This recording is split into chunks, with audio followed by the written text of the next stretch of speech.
मसीह समाज में आपने बहुत बार सुना होगा कि लोग कहते हैं कि जब हम मसीह को स्वीकार करते हैं तो हमें निरंतर उनमें बढ़ना चाहिए। मसीह में बढ़ने का क्या मतलब है? मसीह में आत्मिक विकास तो करें, लेकिन कैसे?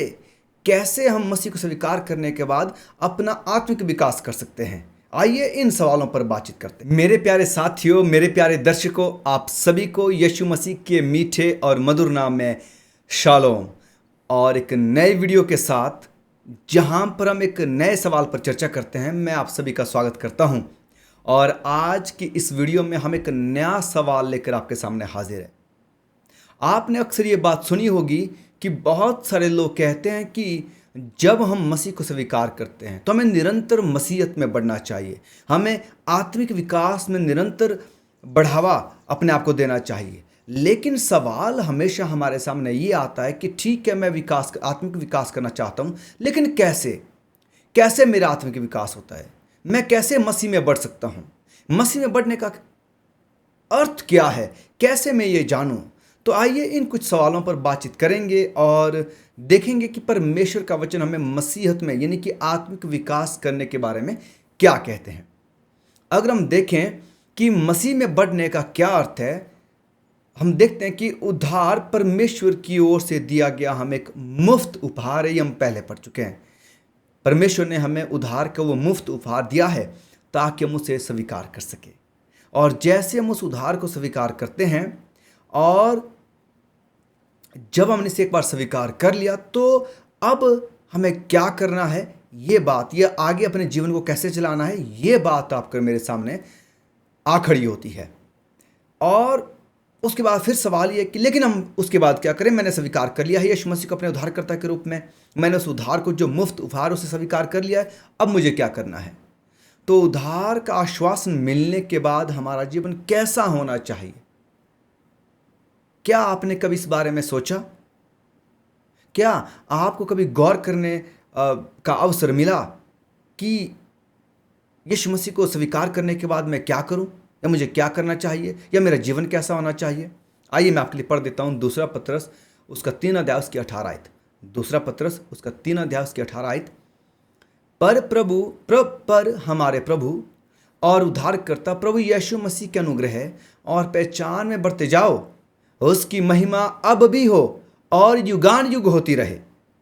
आमीन। जी हाँ, क्या लिखा हुआ है यहाँ? साफ जो वो आयत कहती है कि हमारे जो प्रभु हैं, हमारे जो उद्धार करता है, जब आप उनको स्वीकार कर लिया तो उनका जो अनुग्रह है और उनकी जो पहचान है, उनमें बढ़ते जाओ। बढ़ते जाने का मतलब है कि उसमें एक विकास होते चले जाना चाहिए। तो 3 जो स्तर होते हैं मसीह जिंदगी में, इंग्लिश में हम उनको कहते हैं जस्टिफिकेशन, सेंटिफिकेशन और ग्लोरिफिकेशन, और हिंदी में जो वो धर्मीकरण। और हम देखते हैं कि धर्मीकरण एक कुछ क्षण का है। हमने यीशु मसीह को स्वीकार किया अपने उद्धारकर्ता के रूप में, और ये घोषणा जो वो पब्लिक तौर से करते हैं, सार्वजनिक रूप से ये घोषणा करते हैं कि मैंने यीशु मसीह को अपना उद्धारकर्ता के रूप में स्वीकार किया है और मैं अपना जीवन यीशु मसीह को देता हूँ। और इसके बाद जब सेंटिफिकेशन की पवित्रीकरण में जब हम पहुँचते हैं, तो ये एक बहुत लंबा प्रोसेस है। एक, मैं कहूँगा कि ये हो सकता 1 साल, 1 महीना, 10 साल, या पूरे पूरे जीवन भर का ये जो वो एक स्तर है, पूरा जीवन इसमें गुजरता है। क्यों? क्योंकि हमें अपने आप को इस योग्य बनाना है कि जब यीशु मसीह दूसरे आगमन में आएंगे तो हम उनके साथ उनके स्वर्गीय राज्य में प्रवेश करने वाले बन सके। और इसके लिए यीशु मसीह ने हमें ये पूरा जीवन दिया है तैयारी करने के लिए। तो जब हम यीशु को अपने उद्धारकर्ता के रूप में स्वीकार कर लेते हैं, और जब सबसे बड़ा परिवर्तन हमारे जीवन में आता है, हम अपना पुराना मनुष्यत्व या अपनी पुरानी जिंदगी या पुराना जीवन, पुराना चाल चलन जब छोड़ देते हैं, या अपने जो स्वार्थी स्वभाव था, या पापी स्वभाव था, या जो पाप के गुलाम थे, अब हम नहीं रह जाते हैं। जब हम आत्मिक रूप से मसीह में आगे बढ़ते हैं तो हमें पाप से भी संघर्ष करना पड़ता है, क्योंकि शैतान पूरा जोर लगाता है कि आपको परमेश्वर से, आपको यीशु मसीह से दूर रखें। कि आप आत्मिक जीवन में आगे ना बढ़ सके, हमारे दिलों में परमेश्वर का वचन घर ना कर सके, और हमें इन चीज़ों से दूर, वो जो एक नई सृष्टि होती है मसीह में, उनको शैतान दूर रखने की पूरी कोशिश करता है। आइए इस मसीह में बढ़ने के बारे में और गहराई से जानते हैं कि मैं कैसे इसे और गहराई से समझ सकता हूँ, और ऐसी क्या आयतें हैं परमेश्वर के वचन में जो मुझे इस बारे में सिखा सकती है। तो अगर मैं साधारण शब्दों में फिर से कहूँ कि मसीह में बढ़ने का क्या अर्थ है, क्या मतलब है, तो मैं कहूँगा कि यीशु मसीह या परमेश्वर के साथ अपने संबंध को और गहरा करते चले जाना। फिर से मैं कहना चाहूँगा कि मसीह में बढ़ने का मतलब है कि अपने उद्धारकर्ता यीशु मसीह या परमेश्वर के साथ अपने आत्मिक संबंध को बहुत मजबूत और गहरा करते चले जाना। ये है मसीह में बढ़ने का मतलब। और आप जानते अच्छी तरह से कि यदि हमें किसी के साथ एक गहरा संबंध बनाना है तो ये कुछ क्षण या कुछ पल या कुछ दिनों या कुछ समय की बात नहीं है, इसमें पूरा जीवन भी जो वो लग जाता है। आइए मैं आपके लिए परमेश्वर के वचन से एक आयत पढ़ना चाहता हूँ। यूहन्ना उसका 15 अध्याय उसकी 4 आयत। यूहन्ना उसका 15 अध्याय उसकी 4 आयत। तुम मुझ में बने रहो और मैं तुम में, जैसे डाली यदि दाखलता में बनी ना रहे तो अपने आप से नहीं फल सकती, वैसे ही तुम भी यदि मुझ में बने ना रहो तो नहीं फल सकते। यहाँ पर परमेश्वर के वचन एक बार फिर से ये बात हमें याद दिला दी है कि हमें निरंतर परमेश्वर में बने रहना है, निरंतर यीशु मसीह में बढ़ते जाना है। तो मेरे प्यारो, क्या हमने कभी सोचा या कभी इस बारे में ख्याल किया कि क्या मैं निरंतर, चलिए मैंने मसीह को स्वीकार कर लिया, क्या मैं निरंतर मसीह में बढ़ रहा हूँ? क्या मैं निरंतर अपने आत्मिक जीवन में यीशु मसीह के साथ आगे बढ़ रहा हूँ?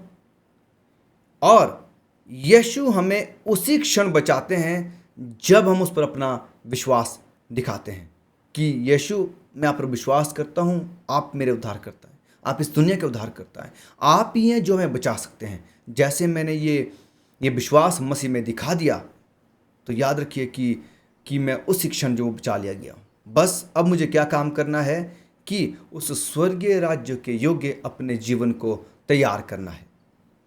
तो हमें हर तरह से प्रार्थना में और परमेश्वर के वचन में अपना ध्यान केंद्रित करना है ताकि वो योजना जो यीशु मसीह की आपके और मेरे लिए है वो परिपूर्ण हो सके।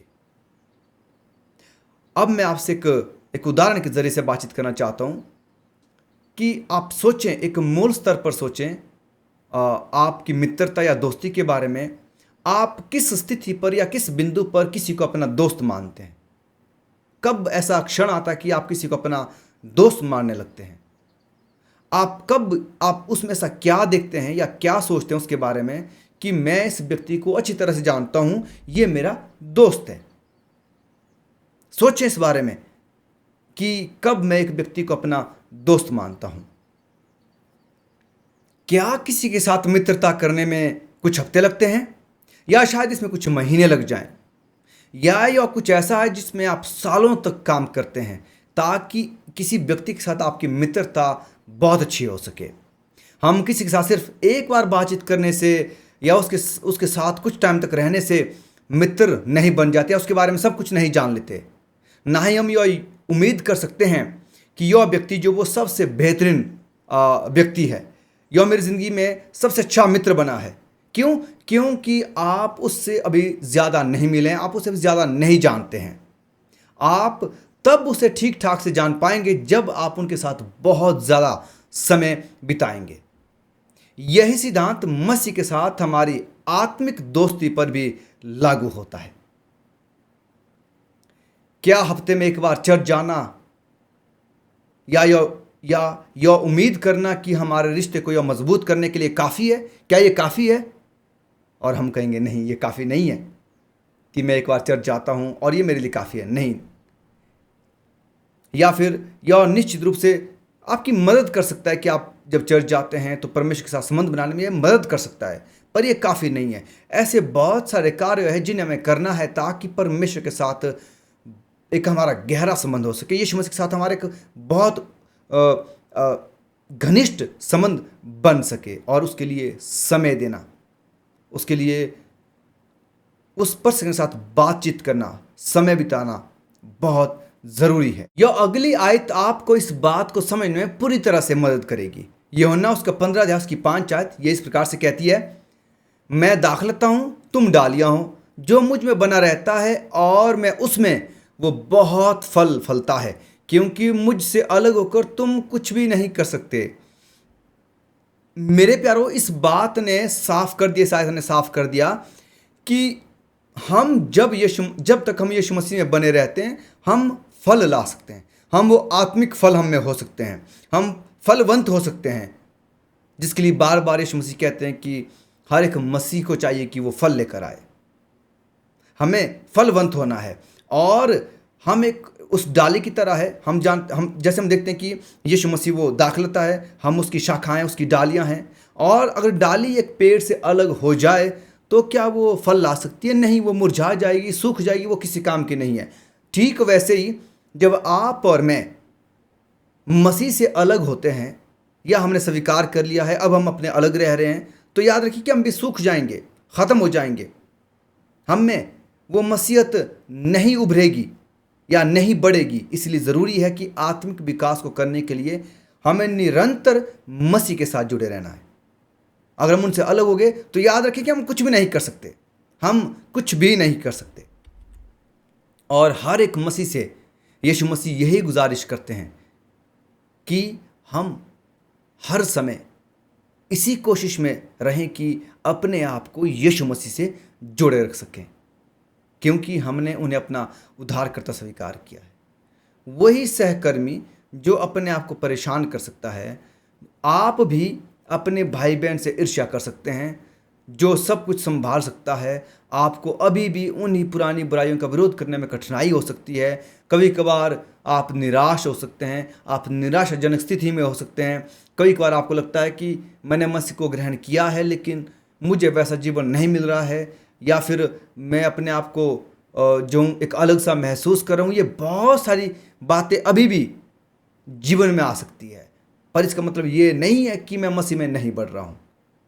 मसीह में ये बात मुझे बताएगी कि मैं मसीह में बढ़ रहा हूँ, मेरा आत्मिक विकास हो रहा है या नहीं हो रहा है। मेरे प्यारों, मेरा विश्वास जो है ना, वो हर दिन प्रतिदिन परमेश्वर में निरंतर मजबूत होता चला जाएगा, हर एक कदम में मजबूत होता चला जाएगा। और यहाँ से मैं जान पाऊंगा कि बेशक मेरी ज़िंदगी में परेशानियाँ हैं, दुख है, मुसीबत है, अभी भी कुछ शायद मैं कुछ पुराने समस्या जो मेरी या पुरानी आदतें हैं जिनसे मैं जूझ रहा हूँ, परमेश्वर उनको मुझसे दूर करने में मेरी मदद करेंगे। याद रखिए कि एक जो सच्चा विकास है वो धीरे धीरे होता है, पर होता ज़रूर है। इस बात का ध्यान रखें। आत्मिक विकास भी ऐसा ही है जो धीरे धीरे जो आपके और मेरे जीवन में होता है। तो हम ये ना सोचे कि मुझे रात भर में बदल जाना है, रात भर में मेरा आत्मिक विकास हो जाएगा, मैं रात भर में धर्मी बन जाऊंगा, या रात भर में एक ऐसा इंसान बन जाऊंगा जिसका संपूर्ण विश्वास मसीह में है। क्योंकि हम एक ऐसे पृष्ठभूमि वाले व्यक्ति हैं, हम एक ऐसी भूमिका से आते हैं जहाँ पर विश्वास का मतलब कुछ और है, पर मसीह में विश्वास का मतलब है कि मैं मसीह को सबसे पहले स्थान पर रखता हूँ, मैं मसीह को सबसे ऊपर और सबसे आगे रखता हूँ, मेरी हर परिस्थिति में, मेरे हर हालात में। क्या आपके साथ भी ऐसा है? हम खोजें कि मेरे जीवन में मैंने मसीह को किस स्थान पर रखा है। अगर आप हर कदम में, हर समय में, हर परिस्थिति में, हर हालात में यीशु मसीह को सब पहले स्थान पर रखते हैं, तो याद रखें कि आप मसीह में बढ़ते जा रहे हैं। जैसे जैसे हम अपने विश्वास को और गहरा करते चले जाते हैं, वे और भी अधिक स्पष्ट होते चले जाते हैं। जैसे जैसे हम प्रार्थना करते हैं, सीखते हैं, परीक्षण करते हैं, अपनी जांच करते हैं, कोशिश करते हैं, या अपने आप का निरीक्षण करते हैं और सोचते हैं, ध्यान लगाते हैं, चिंतन करते हैं, तो ये सारी बातें हमें निरंतर परमेश्वर के साथ हमारे संबंध को और गहरा और मजबूत करने में पूरी मदद करते हैं। हमें आत्मिक विकास को और विकसित करने में मदद करते हैं, ताकि हमारे जो इरादे आत्मिक विकास के वो धीरे धीरे धीरे धीरे मसीह में बहुत मजबूत होते चले जाते हैं। और यही आत्मिक विकास है, यानी कि मैं अपने आप को मसीह से अलग ना करके निरंतर हर परिस्थिति हालात में उन्हीं के साथ जुड़ा रहता हूँ, उन्हीं के साथ बना रहता हूँ, उन्हीं में मुझे खुशी मिलती है, चाहे मैं किसी भी परिस्थिति में हूँ।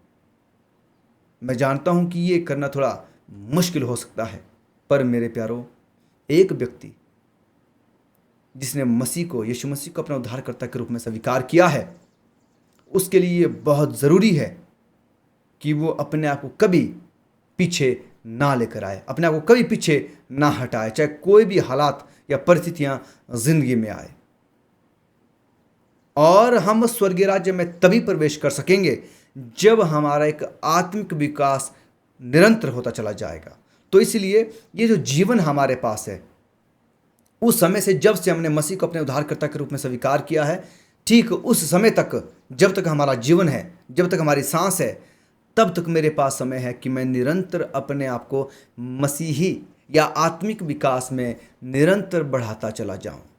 फिर से मैं ये बात कि जब आप किसी से दोस्ती करते हैं, जैसे आप उनके लिए अपना समय देते हैं, अपना पूरी कोशिश करते हैं, आप उनके साथ रहते हैं, समय देते हैं, उनके साथ बातचीत करते हैं, उनके सुख दुख को बांटते हैं, सुनते हैं, अपनी बात उन्हें पहुंचाते हैं, उनकी बातों को समझते हैं, ठीक वैसे ही मसीह के साथ भी हम एक गहरा संबंध, अपना गहरा रिश्ता जो वो बना सकते हैं।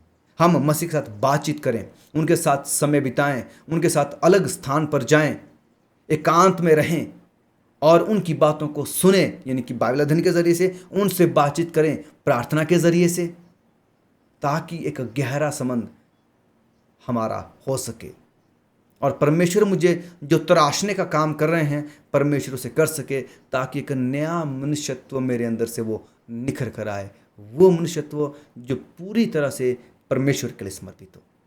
आप और अधिक जानकारी चाहते हैं तो डिस्क्रिप्शन में मैंने कुछ लिंक्स दिए हैं, आप जाएं, उनका अध्ययन करें, पढ़ें, ताकि आप इसके विषय में और जानकारी प्राप्त कर सकें।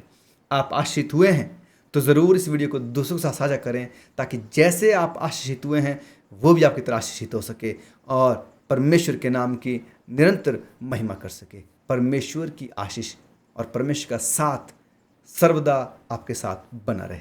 आमीन।